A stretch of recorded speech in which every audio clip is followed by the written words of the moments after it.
all of a sudden, we could see the whole sphere, a great, gigantic blue ball covered with a white lace of clouds. It was spectacular.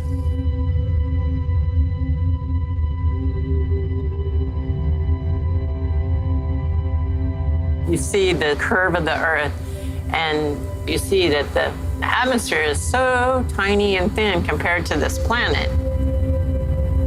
And you understand that, wow, there's not that much there that's protecting us from the vacuum of space.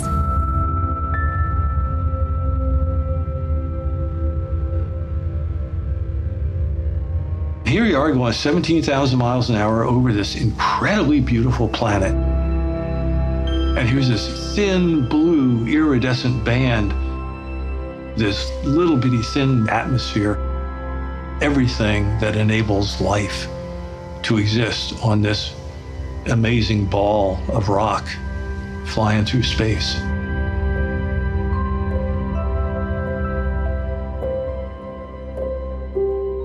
Our planet is changing. Since the late 19th century, the Earth has already warmed at least 1 degree Celsius.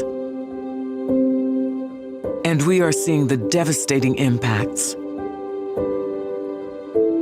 More severe weather, catastrophic events, and challenges to our lives and livelihoods.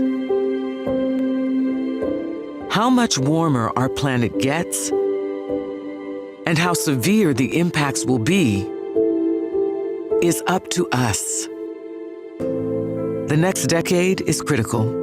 We must change the course we're on in order to limit the rise in global temperature to 1.5 degrees Celsius. If we succeed, we will protect the most vulnerable, preserve ecosystems and wildlife, reduce our exposure to extreme heat and storms, create a healthier, more equitable world, and create new economic opportunities for all. The challenges are clear, but so are the solutions.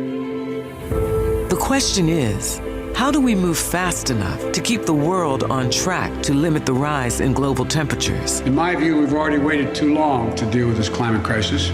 We can't wait any longer.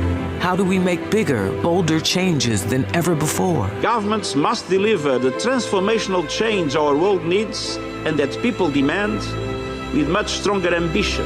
How do we create new economic opportunities and ensure a just transition? Certainly, we face an unprecedented crisis, but also an unprecedented opportunity to build back better, a healthier, more productive and more resilient societies. We must step up to this challenge. How do we create a more sustainable future for people and the planet? I'm emboldened by my faith that together, with compassion and commitment, we can all emerge from the present storm transformed. We know we must, and we know the time to act is now. We must go faster and further than ever before. To bring countries of the world together to raise ambition and meet this moment. That's the only way for the world to succeed together. This is how we solve the climate crisis. Together.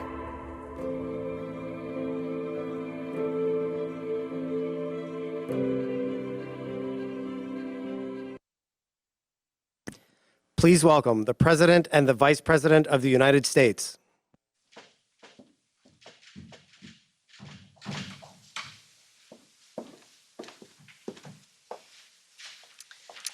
Your Excellencies, distinguished leaders, and esteemed colleagues from around the world. Welcome to this historic Leaders Summit on climate. I want to thank you for being here and for your leadership. I have spoken with a number of you about the climate crisis. We have talked about the scarcity of water. We have talked about the need to build resilience. And we have talked about the importance of investing in clean technologies. Together, of course, we come from very different places, but we share this common concern and this common threat. Here in the United States, the storms hitting our Gulf Coast are worst every year. The wildfires in my home state of California have grown in intensity. And of course, no nation or region is immune. Whether it is Western Europe, where heat waves have made it very difficult to stay indoors while risking a health risk, or the Pacific Islands, where rising sea levels threaten to encroach on the land and homes of lifelong residents. Or in Central America, where last year two major hurricanes devastated entire communities. As a global community, it is imperative that we act quickly and together to confront this crisis. And this will require innovation and collaboration around the world. It will require the use of renewable energy and new technologies. And it will give each of our nations the opportunity to build healthier communities and stronger economies. Here we believe tackling climate change, improving communities and creating jobs can occur simultaneously. And we must recognize the importance, of course, of justice in the work that we do. The communities hardest hit by climate change are the same communities harmed by wealth and gender inequality, toxic air pollution, and so much more. This truth holds around the world. So I urge all of us to focus on these communities, including indigenous communities, and consider their insight and experience in our efforts moving forward. They are critical leaders in this fight. Friends, the health of our communities, the well-being of our workers, and the strength of our economies depend on what we do now. And I can think of no one more committed to achieving our collective goals than President Joe Biden. The president was one of the first members in the United States Congress to take on the issue of climate change. And on our first day in office, he led the fact that we would rejoin the Paris Agreement. And the president is just getting started as we work to tackle this crisis while creating clean energy jobs across our nation. It is now my great honor to introduce the President of the United States, Joe Biden. Thank you, Madam Vice President. Good morning to all our colleagues around the world leaders for taking part in this summit. I thank you. Your leadership on this issue is a statement to the people of your nation and to the people of every nation, especially our young people that we're ready to meet this moment. And meeting this moment is about more than preserving our planet. It's also about providing a better future for all of us. That's why when people talk about climate, I think jobs. Within our climate response lies an extraordinary engine of job creation and economic opportunity ready to be fired up. That's why I proposed a huge investment in American infrastructure and American innovation to tap the economic opportunity that climate change presents our workers and our communities, especially those too often that have left out and left behind. I want to build a critical infrastructure to produce and deploy clean technology, both those we can harness today and those that we'll invent tomorrow. I talk to the experts and I see the potential for a more prosperous and equitable future. The signs are unmistakable. The science is undeniable.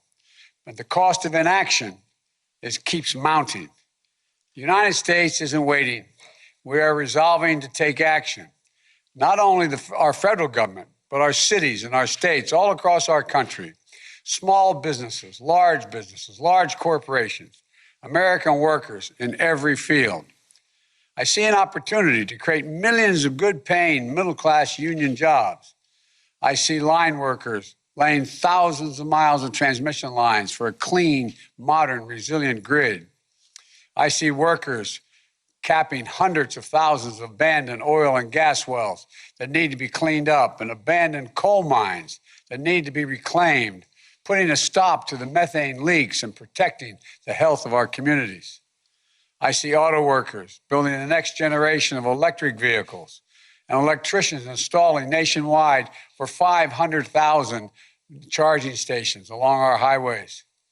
I see the engineers and the construction workers building new carbon capture and green hydrogen plants to forge cleaner steel and cement and produce clean power. I see farmers deploying cutting-edge tools to make soil of our heartland the next frontier in carbon innovation. By maintaining those investments and putting these people to work, the United States sets out on the road to cut greenhouse gases in half by the end of this decade. That's where we're headed as a nation. And that's what we can do if we take action to build an economy that's not only more prosperous, but healthier, fairer, and cleaner for the entire planet. You know, these steps will set America on a path of net zero emissions economy by no later than 2050. But the truth is, America represents less than 15% of the world's emissions.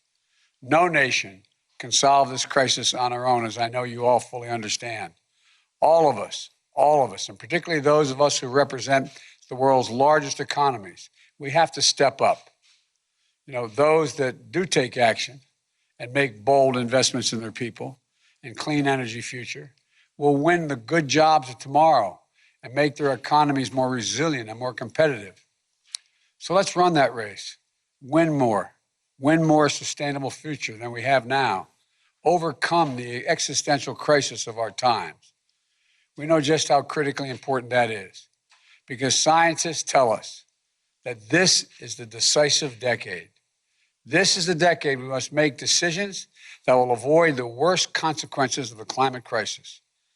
We must try to keep the Earth's temperature to an increase to 1.5 degrees Celsius. You know, the world beyond 1.5 degrees means more frequent and intense fires, floods, droughts, heat waves, and hurricanes, tearing through communities, ripping away lives and livelihoods. Increasingly, dire impacts to our public health. It's undeniable, you know, the idea of accelerating and punishing the reality that will come if we don't move. We can't resign ourselves to that future. We have to take action, all of us. And this summit is our first step on the road we'll travel together, God willing, all of us, to and through Glasgow this November and the UN Climate Change Conference. You know, to set our world on a path to secure, prosperous, and sustainable future. The health of communities throughout the world depends on it. The well-being of our workers depends on it. The strength of our economies depends on it.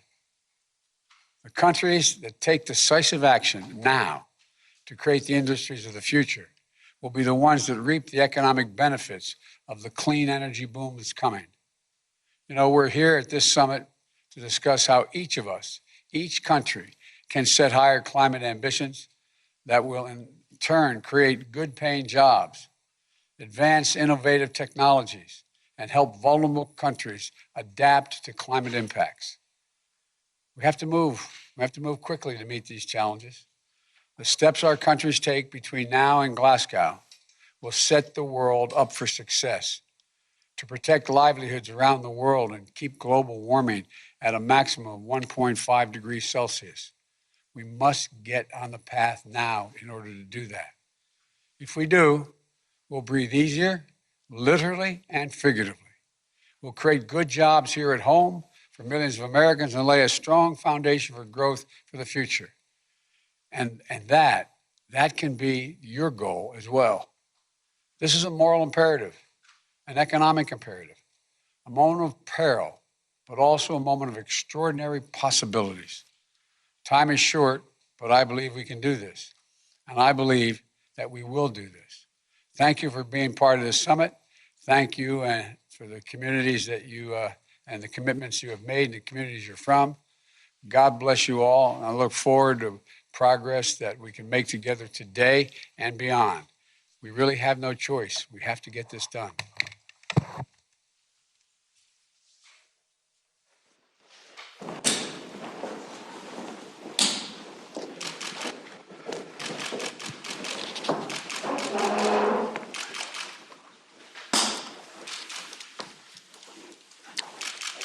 morning, good afternoon, good evening.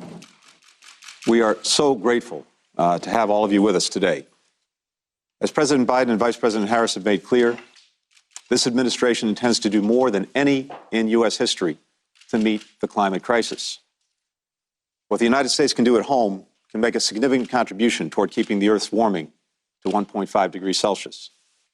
That's why we're raising our ambitions, as the President described, and we will meet the new targets we set. But of course, no country can overcome this existential threat alone. We're in this together. And what each of our nations does, or does not do, will not only impact people of our own country, but people everywhere. Many of us, perhaps all of us, feel a strong sense of urgency. That's why we're here. We hope that will translate into making the progress necessary during this critical year and over this decisive decade. The consequences of falling short are clear. Every one of our countries is already experiencing the impact of climate change, and they'll only get worse. More frequent and more intense storms, longer dry spells, bigger floods, more people displaced, more pollution, higher health costs. And climate change can drive the spread of disease, food insecurity, mass migration, and conflict. All of these consequences are hitting underserved and marginalized communities in our countries the hardest. And some countries are experiencing much more severe impacts than others, something we must acknowledge and address. But, as the President said, it would be a mistake to think about climate only through the prism of threats. As we take concrete actions to reduce emissions and prepare for the unavoidable impacts of climate change, we have an opportunity to create sustainable, good-paying jobs, to promote not only greater growth, but greater equity, and to provide sustainable, reliable, affordable access to energy to more people, which is crucial to every aspect of human development. So we're rooting for every country, every business, every community around the world to succeed in this effort. In that spirit, as other countries strive to meet and raise their climate targets, the United States will mobilize resources, institutional knowledge, and technical expertise from across our government, the private sector, civil society, and research universities to help. We want every country here to know we want to work with you to save our planet, and we're all committed to finding every possible avenue of cooperation on climate. If we work together, we can do more than just address this crisis. We can turn it into an opportunity to improve our societies and deliver for people worldwide. And we can lay the foundation for cooperation on other shared challenges. There are many issues on which we don't all see eye to eye. This isn't one of them. No matter what country we're from, we know the world that we want to pass on to our children and our grandchildren. I can think of no better or more urgent cause to bring us together. It's now my honor to call on His Excellency, the Secretary General of the United Nations, Antonio Guterres.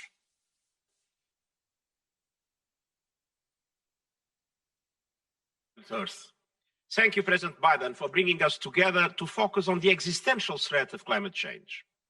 You have started this summit by walking the talk, and I applaud the commitment of the United States to cut greenhouse gas emissions 50 to 52% below 25 levels by 2030. Mother Nature is not waiting. The past decade was the hottest on record. Dangerous greenhouse gases are at levels not seen in 3 million years. Global temperature has already risen 1.2 degrees Celsius, racing towards the threshold of catastrophe. Meanwhile, we see ever-rising sea levels, scorching temperatures, devastating tropical cyclones, and epic wildfires. We need a green planet, but the world is on red alert. We are at the verge of the abyss. We must make sure the next step is in the right direction. Leaders everywhere must take action. First, by building a global coalition for net zero emissions by mid-century, every country, every region, every city, every company, and every industry. Second, by making this a decade of transformation. All countries, starting with major emitters, should submit new and more ambitious nationally determined contributions for mitigation, adaptation, and finance, laying out actions and policies for the next 10 years aligned with the 2050 net zero pathway. Third, we need to translate those commitments into concrete, immediate action. So far, only 18 to 24% of pandemic recovery spending is expected to contribute to mitigating emissions, reducing air pollution, or strengthening natural capital. The trillions of dollars needed for COVID-19 recovery is money we are borrowing from future generations. We cannot use these resources to lock in policies that burden them with a mountain of debt on a broken planet. We must put a price on carbon, shifting taxation from income to carbon, and subsidies for fossil fuels. Ramp up investments in renewable energy and green infrastructure. Stop the financing of coal and the building of new coal power plants, and phase out coal by 2030 in the wealthiest countries and by 2040 everywhere else. Ensure a just transition for affected people and communities. Fourth, to build a truly global net zero coalition, we need a breakthrough on finance and adaptation. And this is critical for trust and collective action. Donors and multilateral national development banks must move from 20 to 50% in our climate flows to resilience and adaptation. Before the United Nations Climate Conference in November in Glasgow, we need concrete proposals that need access to greater finance and technological support for the most vulnerable countries. Developed states must deliver on public climate finance, including the long-promised $100 billion for climate action in developing countries at the G7 summit in June. Excellencies, young people are pushing their elders to do what is right. Women are on the front lines. More than 700 cities have committed to net zero by 2050, and I'm encouraged by the mobilization of the financial sector around the Glasgow Financial Alliance for Net Zero, representing $70 trillion of assets. And I call on all members to align as soon as possible behind the gold standard on credibility and ambition established by the Asset Owners Alliance that I convened. Let us now mobilize political leadership to move ahead together to overcome climate change, end our war on nature, and build lives of dignity and prosperity for all. And I thank you. Thank you, Mr. Secretary General. It's now my honor to call on the President of the People's Republic of China, His Excellency Xi Jinping.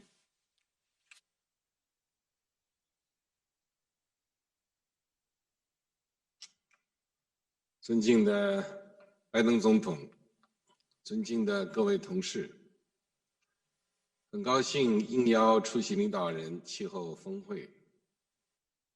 气候变化给人类生存和发展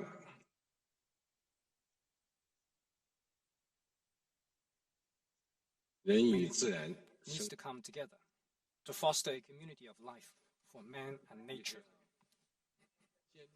First, we must be committed to harmony between man and nature.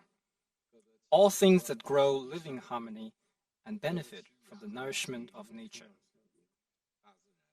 Mother Nature has nourished us, and we must treat nature as our root. Respect it, protect it, and follow its laws. We should protect nature and preserve the environment like we protect our eyes. Second, we must be committed to green development. Green mountains are gold mountains. To protect the environment is to protect productivity, and to improve the environment is to boost productivity. The truth is as simple as that. We need to make sure that a sound environment is there to buttress sustainable economic and social development worldwide. Third, we must be committed to systemic governance. Mountains, rivers, forests, as well as farmlands, lakes, grasslands, and deserts all make indivisible parts of the ecosystem. We need to properly balance all elements and aspects of nature and maintain overall balance in the ecosystem. Fourth, we must be committed to a people-centered approach. The environment concerns the well-being of people in all countries. We need to take into full account people's longing for a better life and good environment, as well as our responsibility for future generations. We need to deliver social equity and justice in the cause of green transition and increase people's sense of benefit, happiness, and security. Fifth, we must be committed to multilateralism. We need to work on the basis of international law, follow the principle of equity and justice, and focus on effective actions. We need to uphold the UN-centered international system, comply with the UN Framework Convention on Climate Change and its Paris Agreement, and strive to deliver the 2030 Agenda for Sustainable Development. Sixth, we must be committed to the principle of common but differentiated responsibilities. The principle of common but differentiated responsibilities is the cornerstone of global climate governance. We need to give full recognition to developing countries' contribution to climate action and accommodate their particular difficulties and concerns. Developed countries need to increase climate ambition and action and make concrete efforts to help developing countries accelerate the transition to green and low-carbon development. Not long ago, the Chinese and US sides released a joint statement addressing the climate crisis. China looks forward to working with the international community, including the United States, to jointly advance global environmental governance. Colleagues, the Chinese civilization has always valued harmony between man and nature. It has been our constant pursuit that man and nature could live in harmony with each other. China will follow the thought on ecological civilization and implement the new development philosophy. We will continue to prioritize ecological conservation and pursue a green and low-carbon path to development. China will strive to peak carbon dioxide emissions before 2030 and achieve carbon neutrality before 2060. China has committed to move from carbon peak to carbon neutrality in a much shorter time span than what might take many developed countries, and that requires extraordinarily hard efforts from China. Support is being given to encourage peaking pioneers from localities, sectors, and companies. We will strictly control coal-fired power generation projects. We will strictly limit the increase in coal consumption over the 14th five-year plan period and phase it down in the 15th five-year plan period. China will host COP15 of the Convention on Biological Diversity and support COP26 of the UNFCCC in achieving positive outcomes. China will promote joint efforts to build a green Belt and Road to benefit the people of all countries. I am confident that as long as we unite in our purposes and efforts, we will rise above the global climate and environment challenges and leave a clean and beautiful world to future generations. Thank you. Thank you very much, Mr. President. I now call upon the Prime Minister of the Republic of India, His Excellency Narendra Modi.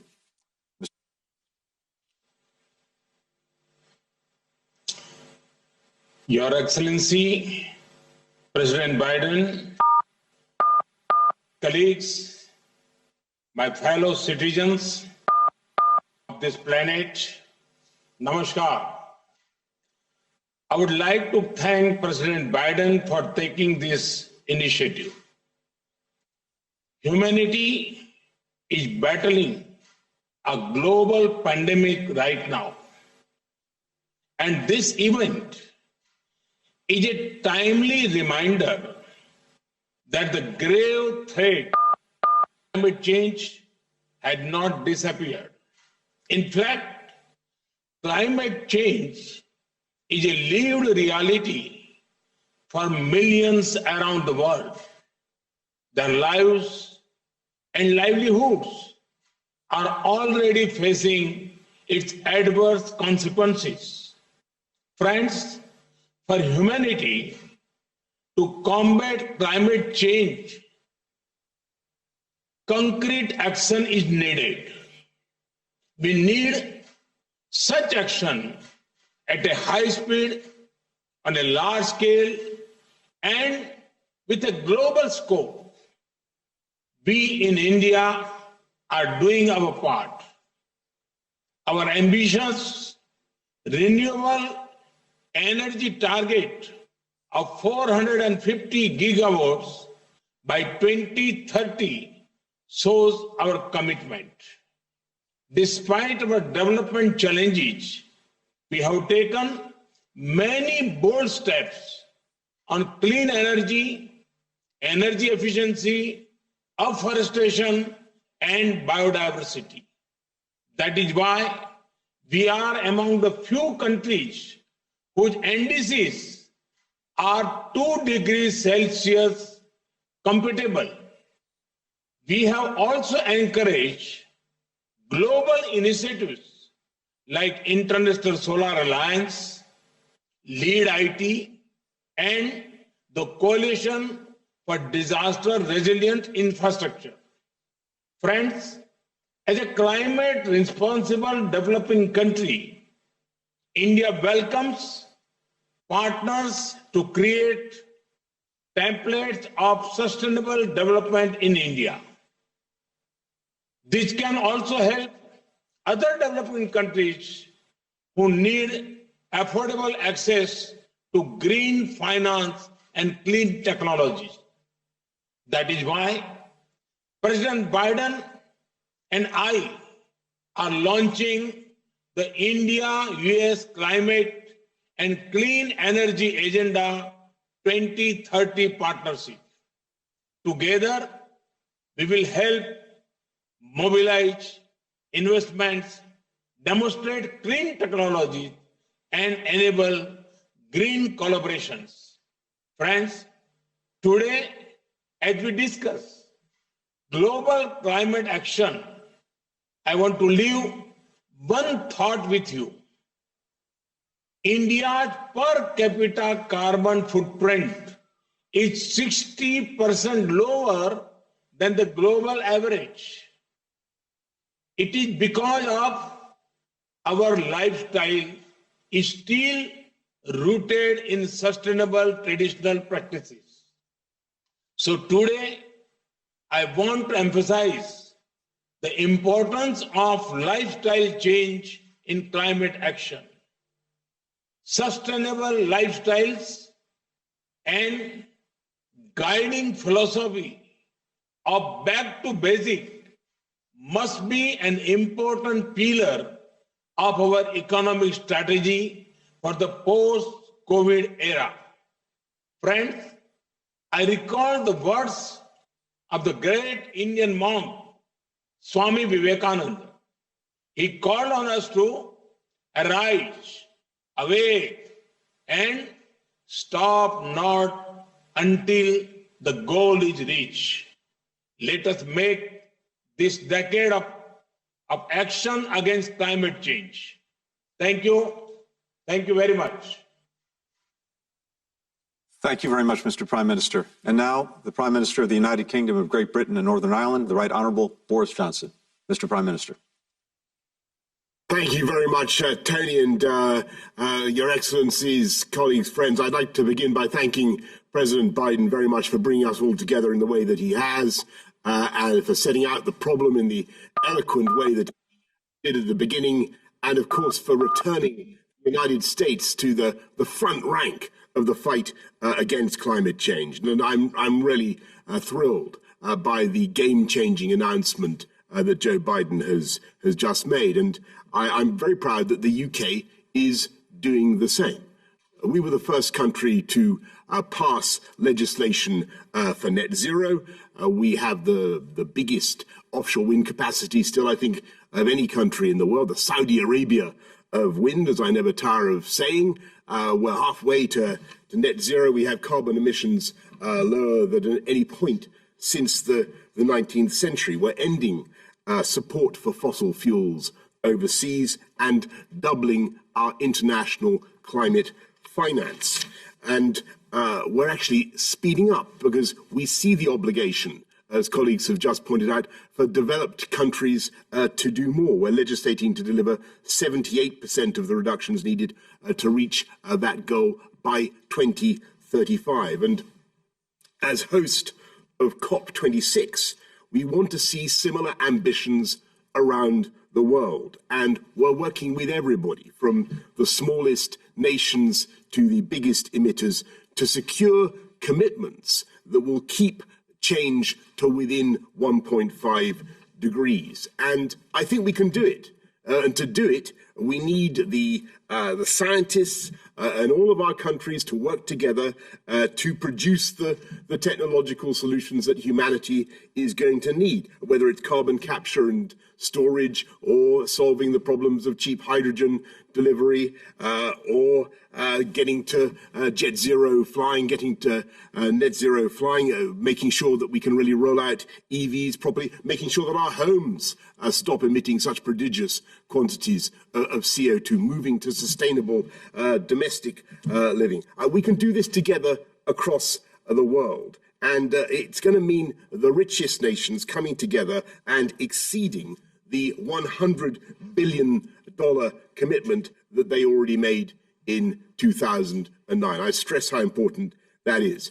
Plus, and I think what President Xi had to say about the harmony with nature was absolutely vital. If we're going to tackle climate change sustainably, we have to deal with the disaster of habitat loss and species loss across our planet. And we want to see more examples of governments and private industry working hand in hand, as with the newly launched LEAF Coalition to reduce deforestation and the multi-trillion-dollar Glasgow Financial Alliance for Net Zero. And to do these things, we've got to be constantly original and optimistic about new technology and new solutions, whether that's super resistant crops that are super resistant to drought, or more accurate weather forecasts like those we hope to see from the UK's new Met Office £1.2 billion supercomputer that we're investing in. I'm not saying any of this is going to be easy, and there is obviously going to be a political challenge. And I think it's very important to go back to the original words of President Biden, because it's vital for all of us to show that this is not all about some expensive, politically correct green act of bunny hugging, or however you want to put it. I'm not even with bunny hugging, but you know what I'm driving at, friends and colleagues. This is about growth and jobs, and I think the president was absolutely right to stress that. And I want to leave you with the thought that we can build back better from this pandemic by building back greener. And don't forget that the UK has been able to cut our own CO2 emissions by about 42% on 1990 levels, and we've seen our economy grow by 73%. You can do both at once. Cake, have, eat is my message to you. So let's work together on this. Let's go to Kunming in October and then Glasgow in November, armed with ambitious targets and the plans required to meet them. And let's use this extraordinary moment and the incredible technology that we're working on to make this decade the moment of decisive change in the fight against climate change. And let's do it together. Thank you very much. Thank you very much, Mr. Prime Minister. And now the Prime Minister of Japan, His Excellency Yoshihide Suga. Mr. Prime Minister. Good morning, good afternoon, and good evening, everyone. Joe, I am pleased to meet with you again. I would like to reiterate my deepest gratitude for your hospitality at the White House just a week ago. I would also like to take this opportunity to commend your leadership for holding this important summit. Extreme weather events such as torrential rains, forest fires, and heavy snowfalls are witnessed worldwide in recent years, and climate change is said to be a major cause of such events. Responding to climate change and progressing decarbonization is hence an imminent challenge which the whole of humankind should aim to solve. At the same time, our response to climate change is no longer a constraint on our economy. Rather, it will be the driving force of the long-term dynamic growth of not only Japan, but also the whole world. With this vision in mind, in the fall of last year, I immediately Immediately after assuming my office as Prime Minister, I declared that Japan will aim for net zero by 2050. We will take a big step toward the resolution of this global issue. Japan aims to reduce its greenhouse gas emissions by 46% in the fiscal year 2030 compared to the fiscal year 2013 as an ambitious target which is aligned with the long-term goal of net zero by 2050. Furthermore, Japan will continue strenuous efforts in its challenge to meet the lofty goal of cutting its emission by 50%. Such a goal of 46% in reductions would mean that Japan will raise our current target by more than 70%, and it will certainly not be an easy task. However, by defining a top-level ambitious target appropriate for the next growth strategy of the nation which underpins global manufacturing, Japan is ready to demonstrate its leadership for worldwide decarbonization. From now on, we will accelerate our deliberations for establishing concrete measures toward achieving the target. Japan, in order to create a virtuous cycle of the economy and the environment and to grow strongly towards our ambitious goal for 2030, will work to maximize the utilization of decarbonized power sources such as renewable energy and take incentive measures sufficient for inducing investment by companies. The national and subnational governments of Japan will work together to aim for achieving decarbonization in more than 100 subnational regions across the country by 2030. Japan will also work for the realization of innovation that will enhance production and secure sustainability in food, agriculture, and forestry sectors. Furthermore, Japan will advance the transition to a circular economy, thereby creating new industries and employment. Japan will continue its unceasing efforts toward 2030 and 2050. Global decarbonization is what cannot be achieved by the efforts of one country alone.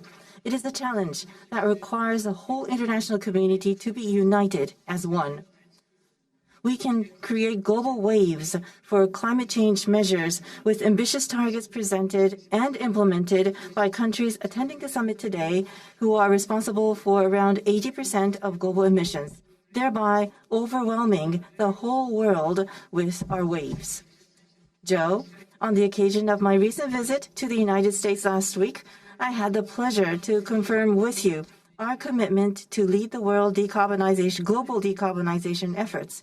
In more concrete terms, Joe and I launched Japan-U.S. Climate Partnership on Ambition, Decarbonization, and Clean Energy.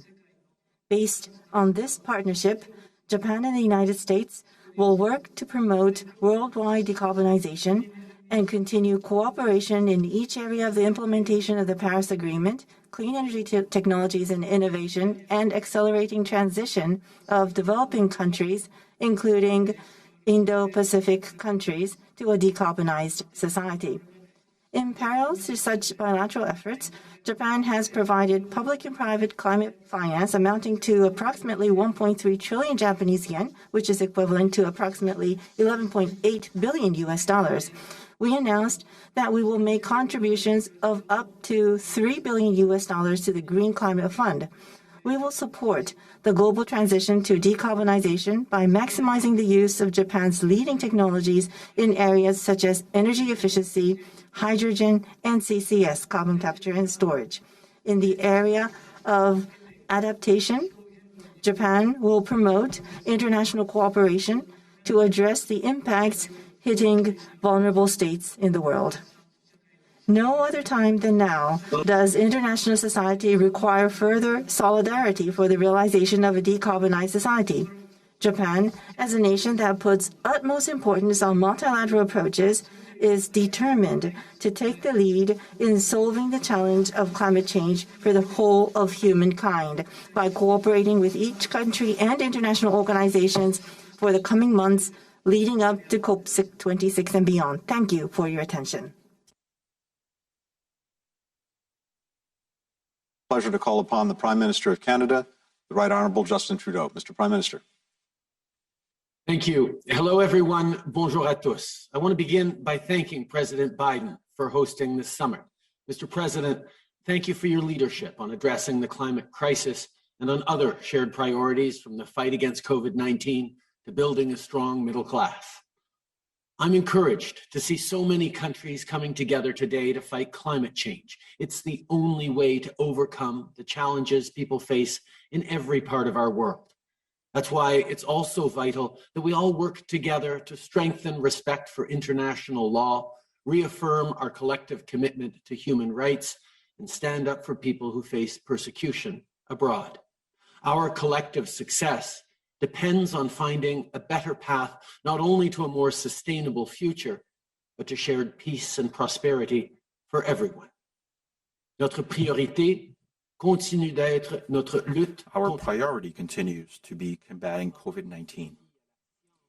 We rely on science to save lives and develop vaccines, but we must also listen to climate science, which tells us that we are facing an existential threat.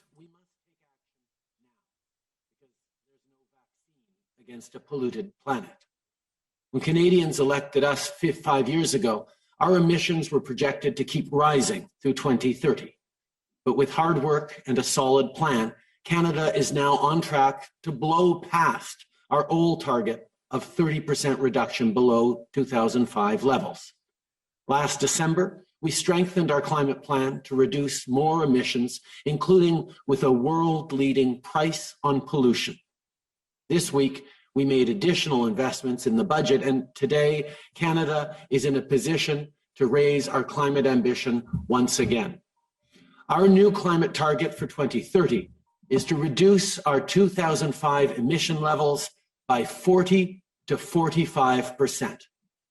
And we will continually strengthen our plan and take even more actions on our journey to net zero by 2050. Seules les politiques climatiques sérieuses donnent des résultats. Only bold climate policies lead to bold results. For example, you can no longer pollute in Canada for free. In 2030, our carbon price will reach $170 per ton. Climate ambition and economic ambition go together. That's why we're investing in public transit, clean energy, retrofitting homes, and decarbonizing industry like steel, cement, and aluminum to secure our clean industrial advantage. We're also banning harmful single-use plastics, protecting 30% of our oceans and land, and planting 2 billion trees. And we will make it law to respect our new 2030 target and achieve net zero emissions by 2050. That's our local story. And it could be part of a global success story too. In Canada, we've worked hard to get to over 80% emissions-free electricity, and we're not going to stop until we get to 100%. If major economies in the room were to follow Canada's lead and adopt a rising price on pollution and commit to phase out coal plants, we would accelerate our global path for a safe, prosperous net zero future. Le Canada est un pays qui produit et exporte de l'énergie. Canada is a country that produces and exports energy. And so I understand that this will not be easy. We are all facing different realities, but if all governments and indigenous peoples and different sectors can come together and work together, then we should be able to find solutions and create real change. And that is why we're here today. Thank you very much. Thank you very much, Mr. Prime Minister. I now call upon the Prime Minister of the People's Republic of Bangladesh, Her Excellency Sheikh Hasina. Madam Prime Minister.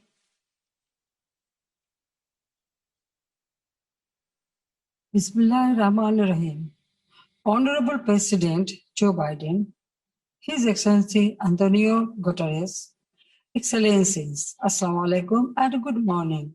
I thank President Biden for convening the summit and inviting me to speak to this August gathering. Bangladesh deeply appreciates the United States' return to the Paris Climate Agreement and is keen to engage with the international community. Excellencies, despite being a climate vulnerable country with resource constraints, Bangladesh has emerged as a global leader on adaptation and mitigation. Every year, we are spending on an average $5 billion US, about 2.5% of our GDP, on climate adaptation and resilience building measures. The 1.1 million forcefully displaced Rohingyas from Myanmar, whom we have sheltered, worsened our vulnerability. Bangladesh is pursuing a low-carbon development path to raise our national determined contribution, NDC, and adaptation ambition. We have included new sectors in addition to the existing energy, industry, and transport sectors in the mitigation process.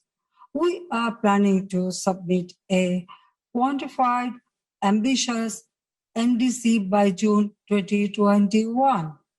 Excellencies, Bangladesh is observing Mujib Year, marking the birth centenary of the father of the nation, Bangabandhu Sheikh Mujibur Rahman.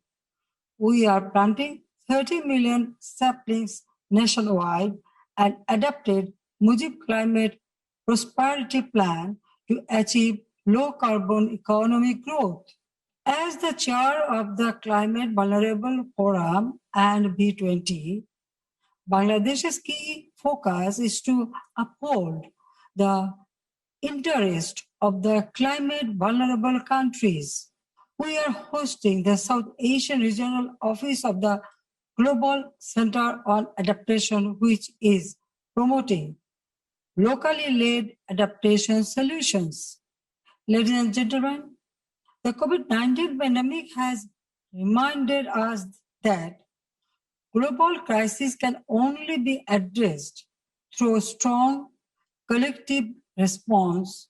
As such, as a responsible member state of the COP and as the chair of CBA, I would like to make few suggestions.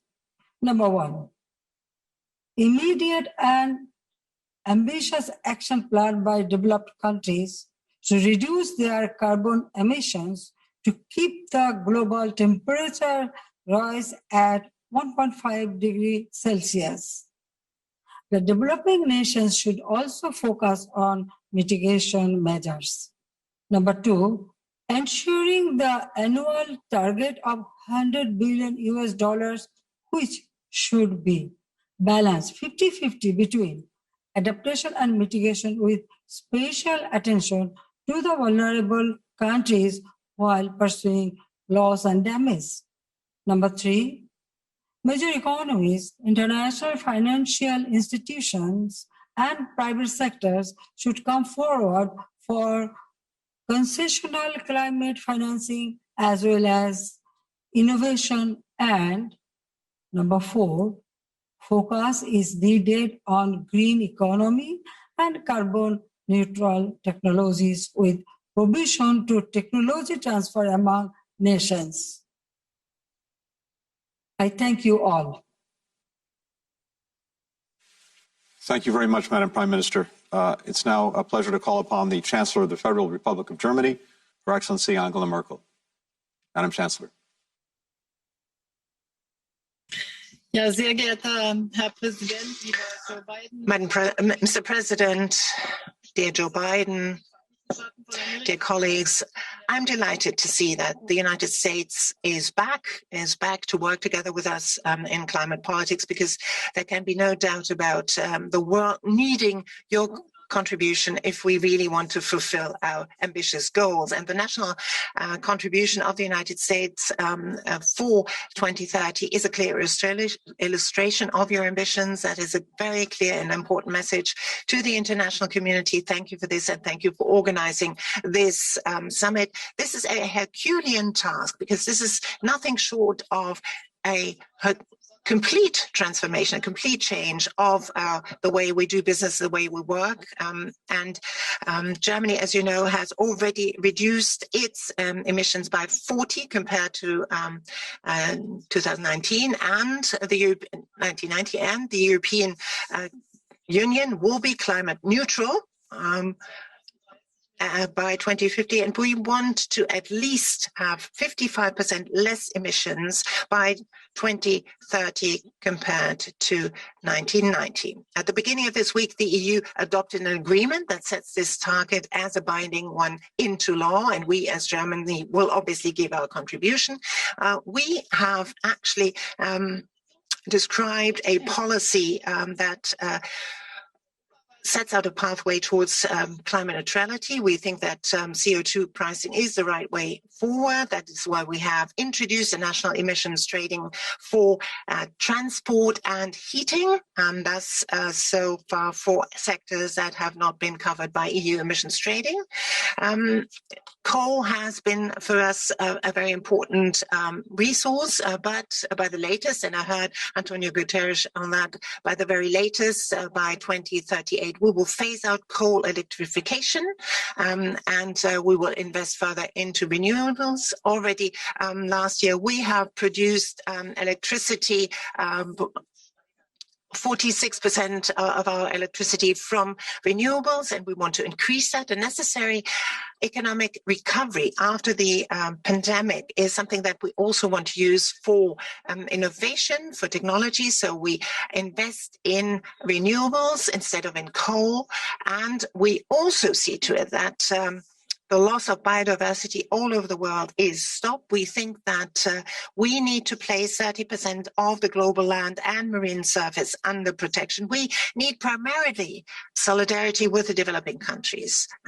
As industrialized countries, we have committed ourselves to mobilize by 2020 an annual amount of $100 billion, and this is to be followed up by an extension until at the very least 2025. Germany has doubled its financing by 2022, 4 billion euros per year, and we're going to continue to contribute our fair share to this. With all of these measures, we, I think, underline very clearly that we are interested in a success of COP26 in Glasgow this year, and obviously also COP15 in Kunming, where we're talking about preserving biodiversity. And in line with its tradition, Germany is going to host, together with the United Kingdom, the 12th Petersburg Climate Dialogue this year, and we're going to prepare Glasgow. Thus, we are an active member, and we're very much looking forward to cooperating with all of you. Thank you very much, Chancellor Merkel. It's now a pleasure to call upon the President of the French Republic, His Excellency Emmanuel Macron. Monsieur le Président.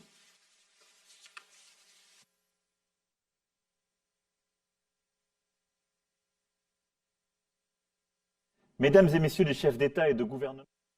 Thank you. Mesdames et messieurs les chefs d'État et de gouvernement, Monsieur le Président des États-Unis, cher Joe Biden, merci avant toute chose de nous avoir réunis aujourd'hui. Je veux saluer l'annonce de la contribution américaine. C'est un choix historique sur le chemin qui nous mène vers Glasgow. Je veux saisir cette occasion pour saluer aussi votre décision de rejoindre l'amendement de Kigali pour la réduction des gaz HFC. Il y a quelques jours, avec Madame la chancelière Merkel, nous nous sommes entretenus avec le président Xi Jinping, qui s'est engagé aussi en ce sens. Il conviendra aussi que tous ensemble, nous engagions le combat pour réduire les émissions de méthane. Nous avançons. Un seul objectif dans les prochaines semaines et les prochains mois, I now turn the floor to the President of the Russian Federation, His Excellency Vladimir Putin. Précis, mesurable, vérifiable. Au fond, 2030 est le nouveau 2050. C'est ce plan que l'Union européenne a mis sur la table en décembre, traduite dans une loi climat européenne, avec le Green Deal pour lui donner corps. À nous donc maintenant de...